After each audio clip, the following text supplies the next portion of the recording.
Une femme célèbre ou anonyme, une histoire. Parole de femme, un podcast réalisé en partenariat avec Skoda. Parole de femme. Ici, elles mènent leur vie comme elles l'entendent et elles assument tout. Curieuses, audacieuses, courageuses et passionnées. Elles explorent au quotidien le monde qui les entoure et sont venues partager leurs passions, leurs professions, leurs épreuves. Elles se confient au micro de Clémence de Bernis en toute intimité sur leur accomplissement professionnel, leurs victoires comme leurs doutes. Parole de femme, un podcast réalisé en partenariat avec Skoda. Skoda. Alice Modolo, votre vie est une ode à l'audace et à l'intensité. Aujourd'hui, vous êtes une figure emblématique de l'apnée, un sport extrême que vous pratiquez à haut niveau depuis que vous avez mis de côté votre carrière de chirurgien-dentiste. Car pendant plus de 10 ans, vous avez jonglé entre ce qui n'était alors qu'une passion, l'apnée que vous découvrez à l'âge de 23 ans, et votre métier. Mais à 35 ans, vous faites le choix radical de vous consacrer à 100% à votre sport et repousser constamment le potentiel de votre corps. Et quelle réussite! Vous excellez dans ce sport dangereux et exigeant au point d'être sacrée rapidement championne de France et d'Europe et vice-championne du monde. Pourtant, sur le papier, rien ne vous prédisposait à cette carrière de sportive de haut niveau. Originaire de Clermont-Ferrand, vous n'étiez pas acclimatée à l'eau et surtout, vous n'étiez pas particulièrement sportive. Mais c'est votre force mentale et vos acquis en médecine qui vous ont permis d'aller toujours plus loin. Et aujourd'hui, vous détenez plusieurs records de France et du monde. Vous êtes cette année relais de la flamme olympique, mais vous êtes également modèle sous-marin, conférencière, et au fond de vous reste la chirurgienne dentiste passionnée des capacités du corps humain. Votre vie ne semble accepter aucune concession. C'est peut-être là le secret de votre réussite. Vous êtes une des meilleures apnéistes au monde. Bonjour Alice. Bonjour Clémence. Ma première question forcément, c'est comment est arrivée l'apnée dans votre vie ? C'est quand même pas un sport très courant. Comment vous l'avez découvert ? Complètement par hasard. Je suis dans une piscine à Clermont-Ferrand. Il y a des apnéistes qui évoluent à côté de moi et je les trouve fascinants. Je me dis comment le corps humain peut faire ça ? Et je commence à chercher sur Internet et je me dis c'est impossible. Mais je veux essayer. C'était un peu ma quête de trouver le sport qui me corresponde. Parce que j'ai longtemps refusé de faire du sport, parce que j'étais très rebelle, j'aimais pas comment on nous l'enseignait, donc je disais non, je ne ferai pas de sport. Et quand j'ai compris que ça avait l'air d'être quelque chose d'assez incroyable, je me suis dit, je veux trouver mon sport. Il y avait l'attrait donc de performance physique et psychologique aussi ? Ouais, je fais pas le lien tout de suite, mais clairement, quand on se prive de respirer, la première chose qu'on ressent, c'est plus de la souffrance, de la douleur. Pendant mes études, j'ai fait de la recherche sur la douleur à la même période. Donc, c'était très marrant de faire tous ces liens a posteriori. Mais donc, de voir que j'étais à l'aise, ça m'a tout de suite intriguée. J'oubliais un petit peu le fait que j'étais dans l'eau. Et heureusement, parce que vraiment, l'eau, c'était pas mon truc, quoi. Et heureusement que j'ai commencé en piscine, parce que en mer, je pense que j'aurais été perdue. J'ai le mal de mer, donc j'aurais pas su gérer. Donc du coup, le bassin, c'était un premier pas. Mais vraiment, ce qui me plaisait, c'était de me dire comment ton corps fait ça. Et là, je me suis dit, t'as l'impression qu'il y a une distinction entre toi et ton corps. Et vous sentez que vous avez des prédispositions rapidement ? En tout cas, j'ai ce dialogue avec mon corps qui me permet de gérer mes émotions sous l'eau. Naturellement, je crée un dialogue avec mon corps pour essayer de me duper. Quand je touche le mur à 50 mètres, je me fais croire à moi-même que je ne l'ai pas encore touché. Je dis, allez, vas-y, c'est bien, t'es qu'à 40 mètres, tu peux faire un peu plus. Alors que j'ai déjà fait le virage et que je suis déjà à 60 mètres, c'est marrant de voir à quel point on peut tromper notre corps, soi-même. Et comment votre entourage perçoit cette passion qui peut paraître dangereuse ? Ils vous encouragent, ils ont peur Alors au début, comme je le fais dans une piscine, ça va, ils s'inquiètent pas trop. Mais quand l'apnée a commencé à prendre plus de place, et notamment quand mes parents me disent tu reprends le cabinet dentaire, et que je leur dis non. Parce que vos parents sont dentistes. Mes 2 parents sont dentistes et ils sont séparés, donc j'avais 2 cabinets qui s'offraient à moi. Donc quand je commence à prendre cette décision déjà un peu choc dans la famille de dire non, je refuse ce que vous me servez sur un plateau et je vais dans le sud pour pouvoir continuer l'apnée. Ça commence à être un peu plus touchy. La fracture, elle se fait quand je décide de tout arrêter à 35 ans. Là, ils se disent, on l'a perdu, là. Parce que vous étiez amatrice de sensations fortes. Enfin, ils pouvaient s'attendre à ce que vous fassiez des choses un peu exceptionnelles comme ça. J'ai un préparateur mental qui m'a dit un jour, en parlant de moi, et c'est marrant, Alice, elle est montée à l'envers. C'est-à-dire que tout ce qui est très intense et très compliqué, c'est simple pour moi. Et les choses très simples, elle est là, ma difficulté. Par exemple, sur une plongée, la difficulté, elle se passe sur les premiers mètres, pour moi. Ça paraît un petit peu paradoxal et incompréhensible, parce que quand vous avez un plongeur qui descend à plus de 100 mètres et qui vous dit « Ah non, moi c'est compliqué sur les 10 premiers mètres », il vous regarde un peu qu'est-ce qu'elle raconte, quoi. Vous plongez pas comme les autres apnéistes? Clairement pas. Vous faites office d'ovni un peu dans le milieu? On me prend un peu pour une illuminée. Mais là, plus je m'installe et plus ils se disent « Ah, elle a l'air de savoir où elle va ». Vous savez tellement où vous allez qu'à 23 ans, donc vous découvrez l'apnée. L'année de votre découverte, donc directement, vous terminez sur le podium du championnat de France. Exactement. Cette approche différente et le fait d'avoir fait tout ce qui semblait être des handicaps, ma force, c'est ce qui m'a permis de gravir les échelons beaucoup plus rapidement. J'avais aucun a priori, je connaissais rien à la discipline et je voulais surtout ne rien connaître, j'ai lu aucun bouquin, je voulais vivre l'expérience. Pour moi, j'aime la connaissance par l'expérience. Les gens me racontaient tout un tas de choses, j'entendais rien. Et mon oreille, je l'ai réglée, je sais pas sur quelle fréquence, mais elle entend que les choses, clac, quand ça me percute, j'entends. Donc j'observe beaucoup les gens. Dans l'apnée française, j'ai commencé avec Guillaume Nérit, je continue avec Arnaud Gérald, donc je vis des générations différentes. Je les ai sous la main, je les observe, et j'attends de voir qu'est-ce qui est pertinent pour moi, et je prends. Et je l'adapte à moi, et c'est comme ça que j'évolue. Pour moi, les sensations fortes, c'est la base. C'est ma normalité, que ce soit dans tout ce que je vis, dans les rencontres humaines. Je veux cette intensité.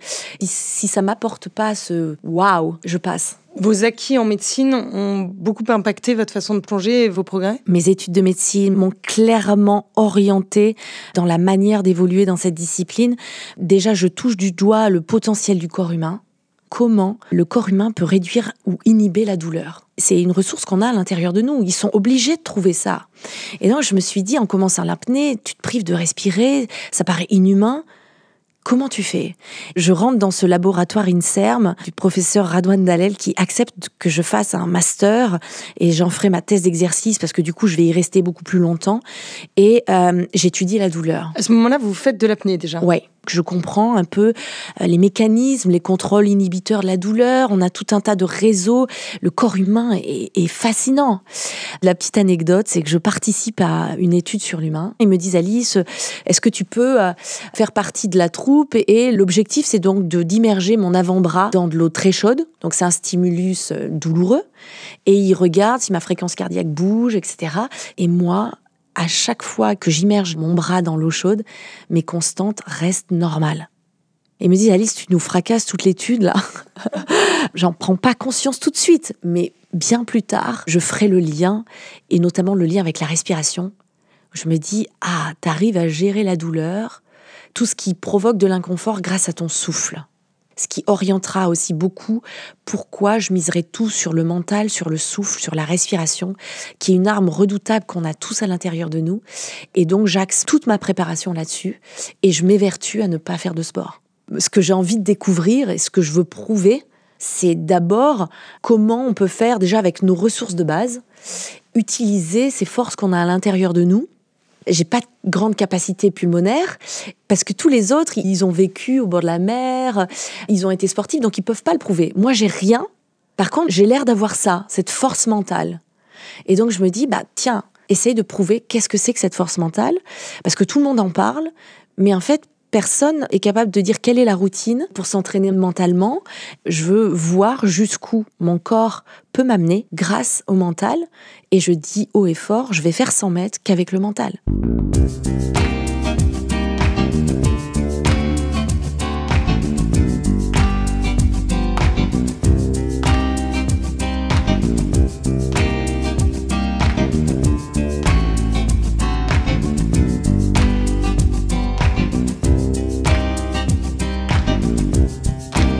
J'ai cru voir ou lire que vous faisiez de la course à pied, mais en coupant votre respiration. Oui, alors je fais plein d'exercices de respiration, à la fois pour me relâcher et pour justement muscler ce diaphragme, le détendre. Alors je fais beaucoup aussi de yoga.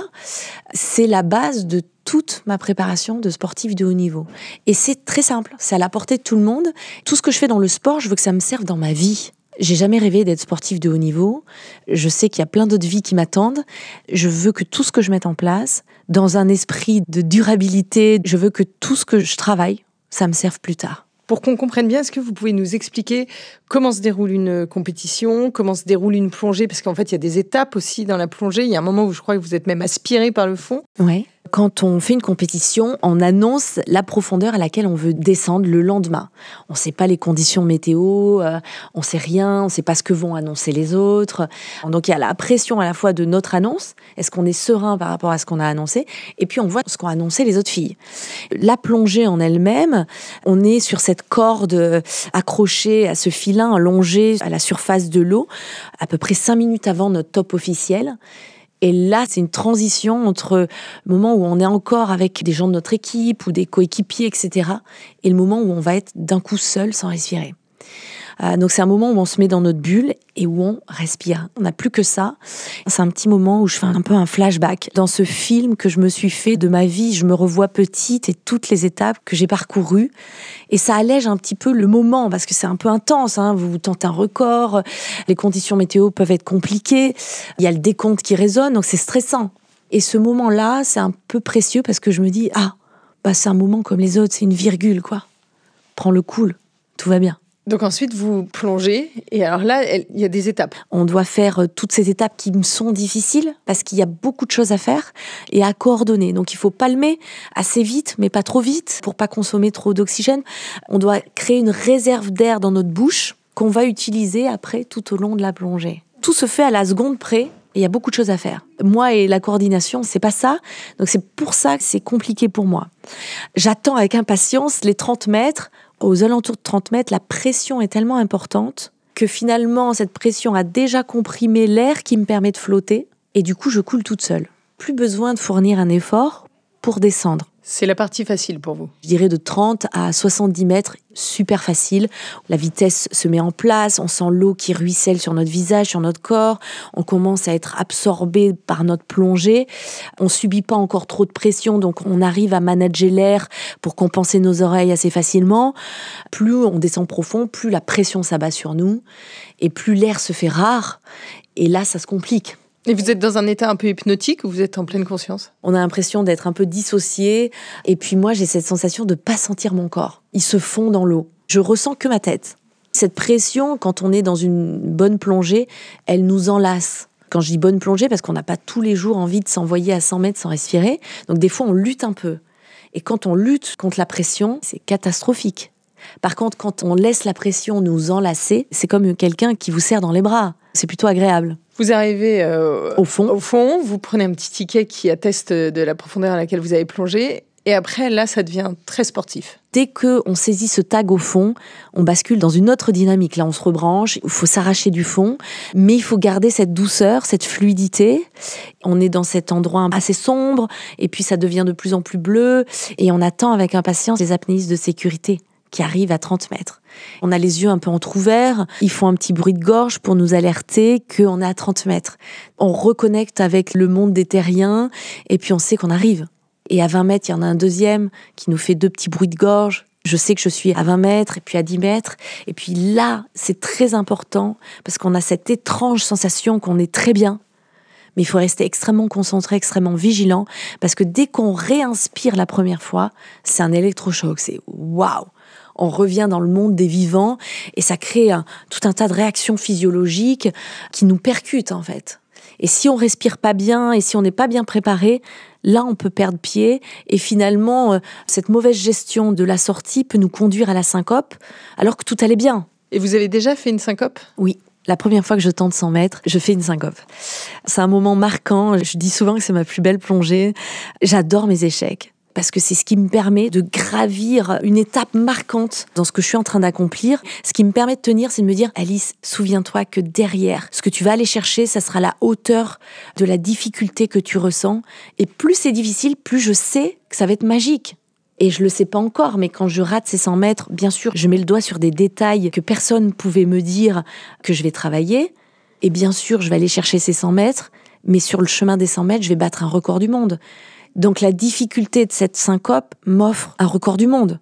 Il faut être patient pour attendre qu'est-ce que cet échec va nous apporter. Mais si on est assez patient et qu'on y croit assez, waouh!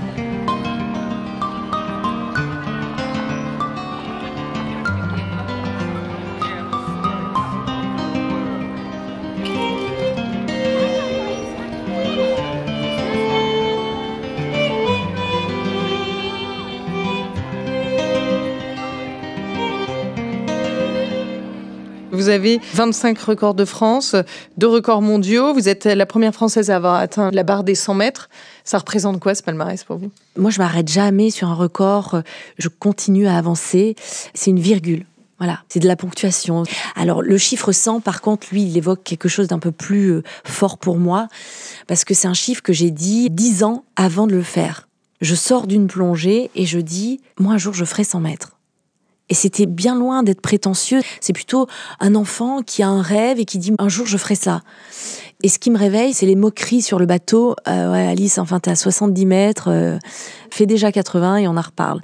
Je le vis assez mal parce que je me dis, mais pourquoi, dès que je dis quelque chose, ça crée autant de turbulences ? C'est ce jour-là que ça devient mon rêve, parce que j'ai senti que c'était pas vraiment moi qui l'avais dit. C'est quelque chose de tellement plus profond. Cette petite voix qui nous parle sans arrêt, qu'on n'écoute pas, qu'on étouffe, parce que ça crée trop de turbulences, pas pour nous, pour les autres. Et je me suis dit, non. Surtout, tu vas tout faire pour le faire. Comment on s'assure de ne pas aller trop loin ? Cette petite voix qui nous parle, moi j'ai essayé de la faire taire, mais cette voix, elle revient.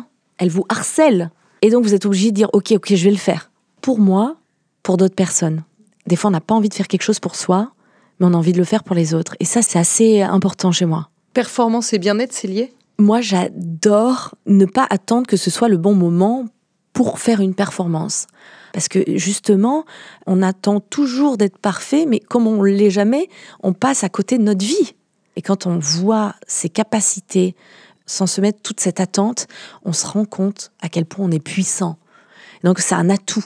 Et puis c'est aussi une manière de ne pas montrer que le beau côté. Moi j'adore parler de mes échecs, j'adore montrer que je suis vulnérable. Je veux surtout pas faire croire que je suis Wonder Woman. J'ai des failles. En quoi est-ce que l'apnée vous a changé intimement votre vision de la vie ? L'apnée m'a construite. Depuis que je suis petite, j'aime pas ce monde. Je suis vraiment pas bien. Je refuse tout ce qui n'a pas de sens pour moi. Et donc, quand les adultes m'imposent quelque chose, je suis très rebelle, je refuse de le faire. Depuis petite, je choisis les personnes qui m'apprennent la vie. Et comme des fois j'avais des difficultés à trouver des échos dans l'être humain, l'eau me donne un écho surpuissant pour me construire. Et l'apnée m'apprend à respirer. Pour moi, un corps sain, il se construit sur cette colonne de respiration. Ça permet d'aller après rajouter des couches si on a envie, se muscler, etc. Mais si on n'a pas la base, ça sert à rien de rajouter des couches. Donc je suis encore dans cette optique-là. C'est-à-dire que quand je rentre dans le sport de haut niveau, je me dis, attends, je sais pas respirer. Je vais tout faire pour, avant d'aller faire de la muscu et de m'entraîner comme une folle, je veux comprendre le périnée, le diaphragme, comment j'utilise ces structures, et je veux déverrouiller mon corps et ajouter des petites touches pour le tuner, quoi. Aujourd'hui, vous êtes donc reconnue dans votre discipline à tel point que vous êtes relais de la flamme olympique. Ça représente quoi ? J'adore ces dédicaces de la vie. L'apnée m'apporte tellement de choses. Quand vous êtes sur votre voie, la vie, c'est vous le faire savoir. J'avais rien à voir avec l'apnée, mais toutes ces petites dédicaces, le clip de Beyoncé, être relais de la flamme olympique alors qu'il y a 5 ans j'étais encore dentiste, c'est des signes pour moi que je suis sur ma voie. Après, à plus grande échelle, je suis honorée de représenter la femme dans ce sport extrême. J'adore investir des univers qui sont pas voués aux femmes et montrer que c'est possible. Ce rôle-là d'incarner cette femme dans le sport extrême me plaît beaucoup parce que j'ai envie d'embarquer plein d'autres femmes avec moi. Et puis il y a une performance technique, parce que la flamme, on ne va pas vous la donner sur Terre, vous allez la chercher sous l'eau. Quelle belle symbolique d'aller chercher cette flamme sous l'eau. Ça montre aussi que rien n'est acquis. Justement, il faut aller chercher les choses. Et vous parliez du clip de Beyoncé, justement. Running. Vous courez sous l'eau. Comment est-ce que vous en êtes arrivé là ? À ce moment-là, j'ai fait une pub pour une célèbre marque de thé. On me téléphone, je soigne mon patient. On me dit, dans 1 semaine, tu peux être en Polynésie pour tourner le clip. Et on ne sait pas encore que c'est pour Beyoncé. Mais je dis, mais bien sûr. Techniquement, le clip est compliqué à tourner. Ouais, on va dans un endroit où il y a beaucoup de courant et on pense que le courant va m'aider à courir la tête à l'envers à la surface de l'eau. Et ils m'aident pas du tout, en fait. On a 4 jours de tournage, et là, il y a un enjeu majeur. Il faut trouver comment je vais réussir à courir. Donc la pression, elle est ultime, quoi. C'était dans une période où j'avais arrêté de m'entraîner la compétition pendant 4 ans, donc j'étais pas entraînée. On m'a mis en jean, la tête à l'envers, et on m'a dit, vas-y, cours, et on veut vraiment que tu cours. Oui, et puis vous avez pas d'appui. Et j'ai pas d'appui. On se creuse les méninges et on trouve une solution. On fait 2 prises et ça marche. Quand on trouve comme ça que ça marche assez rapidement, j'adore.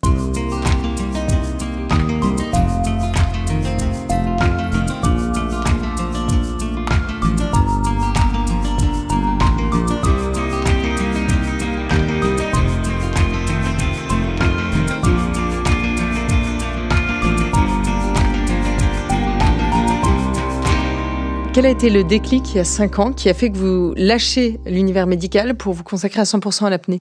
Il y a un élément vraiment marquant, c'est que je dois m'associer dans un cabinet de groupe avec des 2 dentistes avec qui je travaille depuis 5 ans et on se met pas d'accord. Et donc il y a une fracture. C'est là où je me dis, mais est-ce que c'est vraiment un échec ou juste une perche tendue par la vie pour te faire comprendre que tu as quelque chose à faire dans l'apnée ? Et que c'est peut-être via l'apnée que tu vas réussir à livrer tes messages et avoir l'impact que tu veux avoir dans ce monde. Tout de suite, là, j'ai senti un émerveillement et je me suis dit, ouais, c'est ça. Et après, c'était terminé. Une fois que j'avais ressenti cet appel de cette espèce de mission, j'étais convaincue que c'était là où il fallait que j'allais, alors que ça paraissait complètement fou. Je mettais 6-7 ans d'études de côté, 10 ans d'activité de chirurgien-dentiste, j'ai 35 ans, investir un sport extrême, je sais pas comment je vais vivre. Ça paraissait fou, hein. Des fois, la raison me rappelait à moi et je me disais non, fais confiance à ton instinct. À ce moment-là, vous étiez encore chirurgien-dentiste. Est-ce que ça vous manque de temps en temps ? C'était une vocation ? On me referait être dentiste demain, je serais ravie. D'ailleurs, j'ai pas fermé la porte. Je vis passionnément. Et pour vivre passionnément, il faut être soi-même dans tous les univers qu'on investit. Et l'apnée, c'est la bonne école pour ça, parce que quand vous êtes privé d'oxygène et sous cette pression, il y a un cadre hostile qu'il faut réussir à comprendre et à accepter pour être soi-même. Et il y a quelque chose qui a été plus dur à lâcher ? J'aime beaucoup les gens, mes patients. Et en plus, je m'étais spécialisée dans les enfants. J'avais un peu le sentiment de les abandonner. Vous êtes engagée auprès de l'association Grégory Le Marchal, vous êtes même ambassadrice. C'était important d'avoir une cause caritative en plus ? Les propos de Grégory Le Marchal m'ont impactée et m'ont servi de guide. Il dit cette phrase, « Si la vie n'est qu'une cause perdue, les hommes meurent de ne pas avoir vécu. Les hommes meurent de ne pas avoir cru, soldats vaincus d'une guerre sans victoire. » Cette phrase a été un guide. Et ce garçon m'a profondément inspirée. Je me suis identifiée à lui, j'avais le même âge. Et quand j'ai repris l'apnée en 2018, je me suis dit, c'est grâce à lui, si j'ai tenu bon. Et son slogan, c'est surtout ne jamais baisser les bras. Son rêve, c'était de venir à bout de cette maladie. J'ai fait des pieds et des mains pour rencontrer les parents, dont je suis très proche aujourd'hui.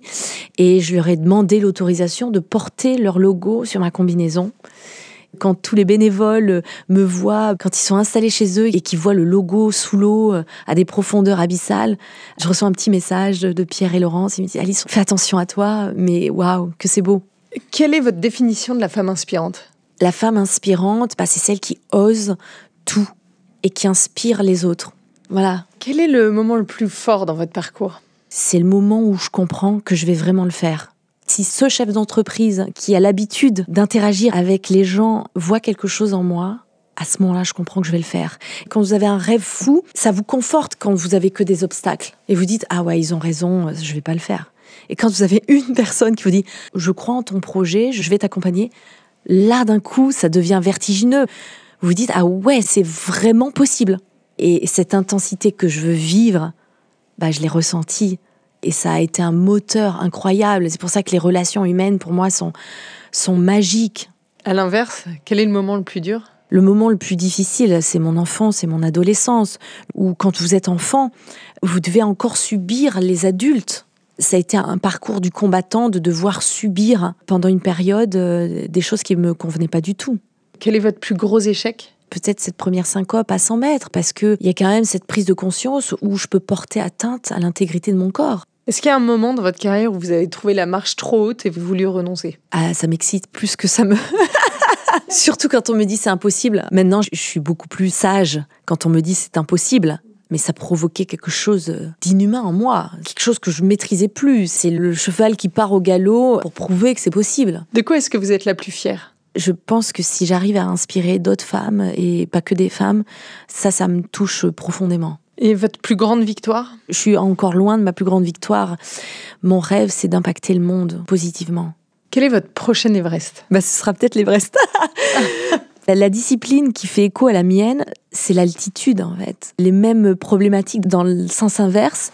Et je rêve de voir si je peux transposer ce que je fais dans les profondeurs en altitude. Est-ce que vous avez un mantra qui vous guide ?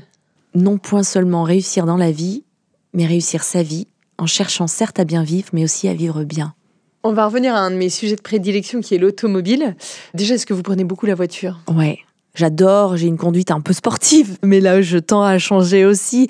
J'ai eu la chance d'aller aux 24 heures du Mans, d'être au volant de ces machines surpuissantes. Ouais, j'aime ça. Est-ce que vous avez un accessoire qui ne vous quitte jamais quand vous prenez la voiture ? J'ai toujours le téléphone. J'aime soit qu'il me guide, soit que j'écoute un podcast. Vous pouvez m'évoquer votre meilleur souvenir en voiture ? J'ai un souvenir en Égypte, le désert ocre du Sinaï, des lumières magnifiques et je suis dans une voiture vraiment pourrie, mais c'est ce souvenir-là qui me vient à l'esprit. Et à l'inverse, votre pire souvenir ? J'ai eu un accident de voiture et j'ai fait des tonneaux. Et malgré tout, je savais que ça allait bien se passer pour moi, donc j'ai laissé la voiture faire ce qu'elle avait à faire quand elle s'est bien arrêtée. Des fracas de vide partout, etc. Et moi, j'étais intacte et je me suis dit, waouh, elle m'a protégée. Et ça, c'était un électrochoc pour que je reprenne l'apnée. Le lendemain, j'étais dans l'eau. Alors que c'était pas du tout prévu, je dis ah ouais, faut pas que j'oublie mes rêves. Donc finalement, au volant, vous êtes plutôt zen, vous êtes énervé, vous écoutez de la musique, des podcasts. Mais je suis un peu trop dynamique. Et pour finir, comme le veut la tradition de Parole de Femme, on part en road trip. Alice, où est-ce que vous nous emmenez ? La Corse, je trouve que c'est somptueux et j'aimerais vadrouiller en Corse, peut-être laisser aussi la voiture pour aller crapahuter, voir les lacs en hauteur. La Corse. Alice, au revoir et un immense merci pour ce moment au cœur du Grand Bleu. Merci infiniment de m'avoir donné la parole. Si vous avez aimé ce podcast, n'hésitez pas à nous suivre sur les différentes plateformes d'écoute et laissez un petit cœur et un commentaire. Et surtout, abonnez-vous à notre page Instagram podcast Parole de Femme pour ne louper aucune des prochaines rencontres avec nos admirables invités. C'était Parole de Femme, un podcast réalisé en partenariat avec Skoda. À chaque épisode, une femme célèbre ou anonyme, une histoire. Ici, elles mènent leur vie comme elles l'entendent et elles assument tout. Elles explorent au quotidien le monde qui les entoure et sont venues partager leurs passions, leurs professions, leurs épreuves. Elles se confient au micro de Clémence de Bernis en toute intimité sur leur accomplissement professionnel, leurs victoires comme leurs doutes. Parole de Femme, un podcast réalisé en partenariat avec Skoda. Skoda.